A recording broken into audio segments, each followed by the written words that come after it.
the Defyne Purpose series being more geared towards women. You mentioned, Arthur Defyne, that you are about women and women's empowerment. Will there be a mirrored series that is more geared towards males? Well, the series is, I can't say it is more toward the female readers, but we do incorporate male characters in the book. So I encourage males to read as well. They can definitely get a lesson. Actually, one book in particular, the main character is a male. Okay. So it's both for male and female. But I guess it's more geared toward females because we are females.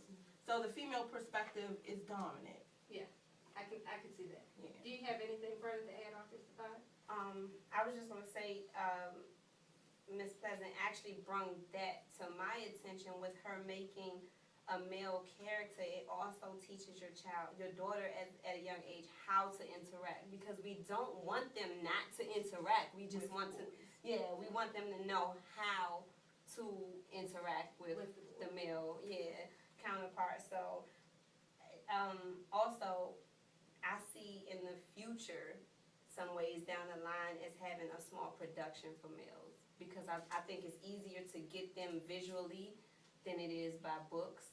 Okay. You know, women tend to read more, males, you know, not saying that they don't, but as a young male who's playing sports and involved in so much extra curriculum, he probably doesn't sit down and take the time to really get the full extent of the book.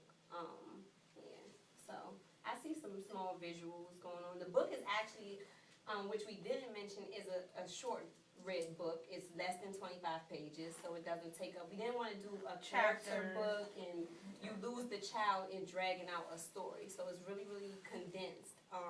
We do have statistical data in the back of the books as well for the parent. Along with the discussion questions, we also have definitions. It's a glossary in the back of the book. Exactly. Along with discussion questions, so that you can follow up certain words in the book that are used out of context in everyday life, like ignorance. Right. I use that as an example. Ignorance plainly means not knowing, you know, not really having an idea of what a situation or a thing may be, but people use it out of context so often, and it's been used as a negative word. Like, you so ignorant, as to say, like, you so crazy, or you're so funny, or ignorant comes across in a negative, you know, in a negative way, like you're bad. Right. So that's why we thought it was necessary to have a glossary of 10 to 20 words in the back, so that they can identify with the words in the story. Along with enhancing, right. you know, I've actually compared them with actual grade levels. So the words that are in the book are consistent with the characters' ages. Right. Great. So if the book is about a 6-year-old, we kind of keep the words on a 6-year-old level. Exactly. Yeah, so it advances them gradually by age as well. So we put a lot of. And I think that the parents would definitely, I know as a parent, I would definitely appreciate that. That sounds wonderful. I didn't know that there was a glossary in the back. And that actually adds a lot of value to the book, in my opinion, because it will help like you said, the children understand the words that are in the book and understand them in the proper context in which they should be used, and not the way that a lot of youngsters use certain words these days. And also, I'm going to add, I think that that idea, we came up with that idea like on a whim, because her name is Defyne. I said, well, why not throw, you know, definitions in the book? And she was like, you know, I was thinking of doing that. So when I said that, it was like, it was sealed. Like, that's going to happen, yes. So my little nickname is Defyne, and she's Defyne. So I live by the dictionary. We both live by the dictionary. Nothing wrong with that. Yeah, so it was just meant. It was meant to be. Anything further you want to add, Arthur Defyne? That's it. Okay, do you guys have any, first let me ask you, when do you expect the book to be released? We're looking at a December, January release. Yeah. But we're really taking our time and doing our homework before we do the launch. So most definitely by the top of the new year. when Okay. you're set to go. And when you release the book, where will people be able to find it? What publisher and company you're going through, or where we'll be able to get a hold of? Well, as of right now, we have publishers who are definitely interested in our works, but I think we're leaning towards more self-publishing. We had we were definitely influenced to self-publish. I wonder who did that. And I think that would be the best for us. Here at B.U.S. Radio, you know that we bring underground sounds to the surface, but a big portion of what we do is for the independent artists. So when I hear you say that you're going to self-publish it warms my soul because I am all about people doing things themselves because they can. And now that the big publishing houses aren't as strong and don't have as tight of a grip hold as they had on the publishing world as they did before, and that self-publishing is not a stigma like it used to be before. Right. When people self-publish, I am glad to hear that you ladies are going to self-publish. Yeah, and then we too boss to have people want to change our words. We say what we mean. Nothing wrong with keeping control. I'm all for that. Do you guys have a website or any other online avenues people can reach out to you? We do. We are at www.defyne, DEFYNE, purpose.com. And then very shortly we'll have a blog site, which will be on the website. Okay, and if you guys did not get that website address, you can come to B.U.S. Radio. We will have it posted there so that we can make sure you all stay in touch with these authors and get the book as soon as it is released. Right now, I'd like to turn the mic over to authoress Defyne. She has another poetry selection which Chaotic Thought is going to help her with.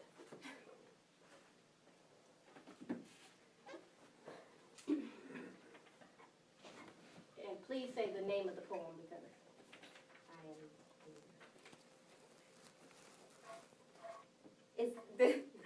I'm sorry. First and foremost, this was actually co-written by me and my brother, Deep in Thought, back in 2010. Back when I was doing the open mic, we had decided to co-write this piece, and he couldn't be here today, so Chaotic Thought is going to help me with this one. But it's called Wake Up and Fight.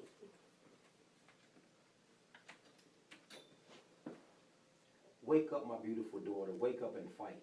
Stand up for yourself and do what's right. Get rid of these nothing bum lames who don't mean you well. Stop making your own life a miserable living hell. Can't you see what you're doing by starting this sad, ridiculous trend?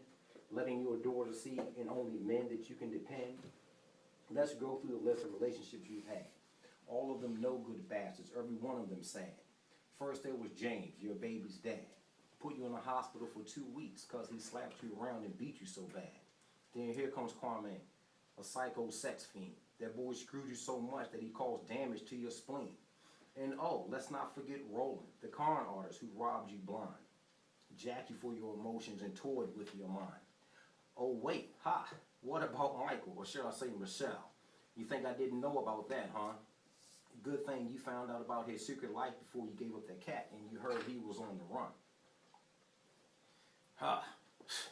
The stuttering dope fiend Harold, who had you high every day, had you ready to sell your kids for a hit because you didn't have money to pay. So what you've become, so lazy and so trite, I pray that you wake up soon and do something positive with your life. I give you an encore because you put on quite a show. Choosing now to chastise me, Daddy, I'm well past grown. You see, when I was supposed to be Daddy's little girl, you left me behind in the streets you roamed. I never had a chance to witness what a real man should be. So when I reached out for love, men became my weakness and, well, I became my own enemy. Because you see, Alvin treated me real nice. All he wanted was to be inside my panties. But as I recall, that's all you did for Mommy. James, yeah, he hit me and called me names, but you hardly returned my call. So it was he that brought my clothes and pierced my ears with diamond earrings. Where were you when I cried out for the fatherly love and affection and physical model of what I was to accept and never waste my time within a mate? And how could you flaunt me around these worthless hoes on numerous amounts of daddy-daughter dates?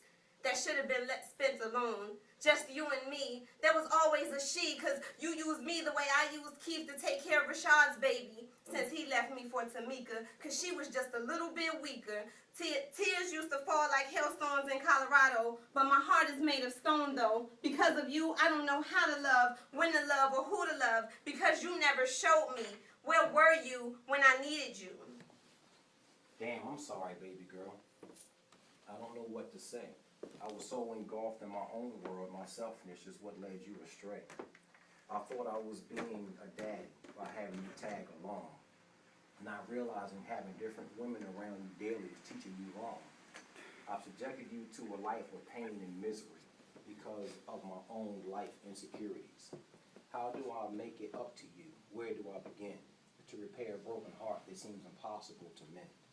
Wishing something magical could happen to wash your tears away. Unfortunately, I can do nothing as I sit here tired, old, sick, and gray. But time is available for you to turn around. Learn from my mistakes. Learn from the mistakes I made. Pick yourself up off the ground. Be a mother to your child because she sees no wrong in you. Make sure you show her how much you love her, something I never made time to do.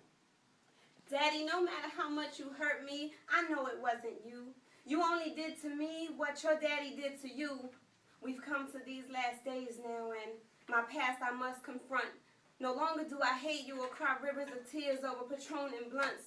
You see, just last Sunday, before I decided on this visit, I was introduced to Jesus Christ. So this saga of turmoil, I came to end it. As cancer riddles your body and you begin to waste away, I wanted to say I love you, Dad. And your grandkids don't have to know our secret. Just know that I've changed my life, and I'm going to continue to raise them the right way. Wow. Yeah!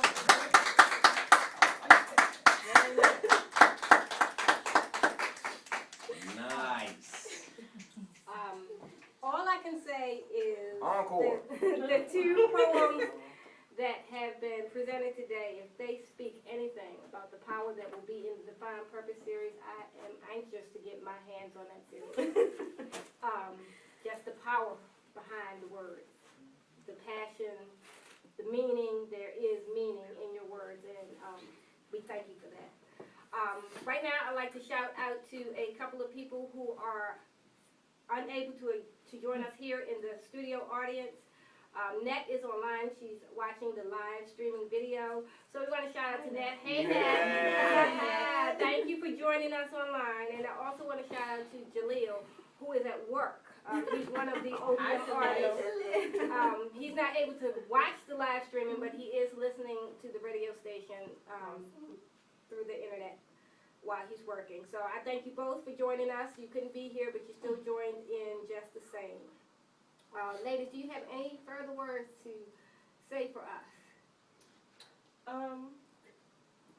I just encourage readers and non-readers to start reading because the message in the books is definitely needed, and we wrote these books with love.